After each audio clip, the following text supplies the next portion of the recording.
जय हिंद students, this is class 8th history chapter number 5 from the Meerut to Delhi on 29 March 1857 young soldier Mangal Pandey was hanged to death for attacking his officers in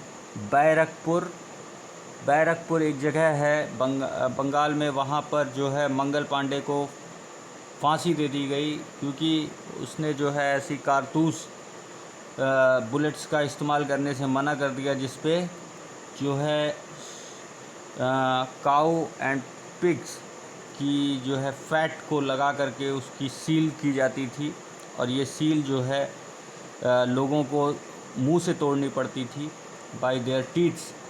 और इसको जो है लोगों में ये लगा कि इसको मुंह से काऊ या पिग की फैट्स को जो है लगाया हुआ ये कारतूस, I mean to say about bullets को की सील को जो है मुंह से तोड़ना एक गलत चीज़ है, और इससे जो है उनका रिलीजियस आस्पेक्ट कहीं ना कहीं डिस्टर्ब या डैमेज हो रहा है। तो इस चीज़ के अगेंस्ट मंगल पांडे ने रिबल किया जिसमें उसे फांसी दे दी गई। Some days later some sipahis are rejected at Meerut, और कुछ दिन बाद फिर कुछ सिपाही मेरठ में जमा हुए। Refuse to do the army drill using the new category which was suspected of being posted with the facts of cows and pig। जैसा कि मैंने अभी आपको ऊपर बताया कि मेरठ की छावनी में भी इसी तरह से लोग जो है कवर्ड होने लगे कि वो काऊ और पिग के फैट से बनी हुई फैट की जो है सील बनी हुई बुलेट्स को यूज़ नहीं करना चाह रहे थे। 85 sipahi were dismissed for the service and sentence to 10 year in jail, और 85 सिपाही को जो है जेल में डाल दिया गया और उनको उनकी सर्विस से उनको निकाल दिया गया। डिसओबिंग दिस ऑफिसर्स, और उनके ऊपर अपने जो है ऑफिसर्स की बात ना मानने पर ये चार्ज लगाया गया। दिस हैपन ऑन 9 मई 1857, और ये घटना 9 मई 1857 को हुई। The response of the other Indian soldiers in Meerut was quick extraordinary, लेकिन मेरठ में जो रिस्पॉन्स था इसके बाद वो कुछ अलग ही तरीके का था जो सोल्जर्स में देखा गया।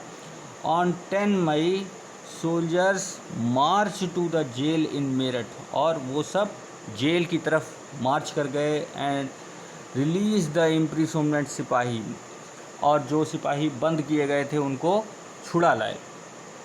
दे attacked and kill the British officers, और उन्हें जो ब्रिटिश ऑफिसर मिले उनको उनके ऊपर उन्होंने अटैक किया और उनको मार दिया। दे captured the gun and ammunitions and set the fires to the buildings and properties of the British and declared the war on the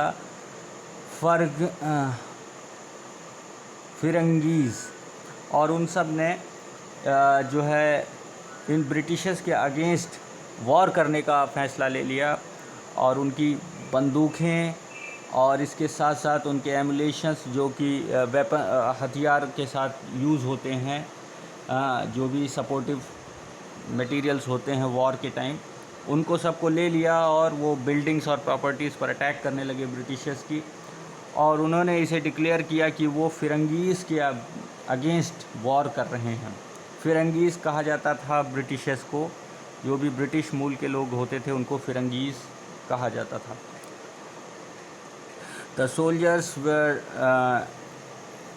determined to bring an end to their rule in the country, but who would rule the land instead? The soldiers had an answer to this question, Mughal Emperor Bahadur Shah Zafar. तो अब ये बात आ रही थी कि इनको हटाने के बाद, फिरंगीज़ को यहाँ से हटाने के बाद, I mean to say that Britishers को हटाने के बाद इंडिया पर अब नेक्स्ट रूल कौन करेगा। तो इसका जवाब ये था कि अब नेक्स्ट रूल यहाँ पर बहादुर शाह जफ़र जो मुग़ल एम्परर हैं वो करेंगे, जिनको कि ब्रिटिशर्स ने हटा दिया था। और अब बहादुर शाह जफ़र को कहा गया कि वो यहाँ के नेक्स्ट रूलर होंगे। तो इस तरह से ये सिपाहियों का विद्रोह, सैनिकों का, सोल्जर्स का विद्रोह स्टार्ट हुआ, जिसमें कॉमन पीपल भी अपने आप से कंट्रीब्यूट करने लगे।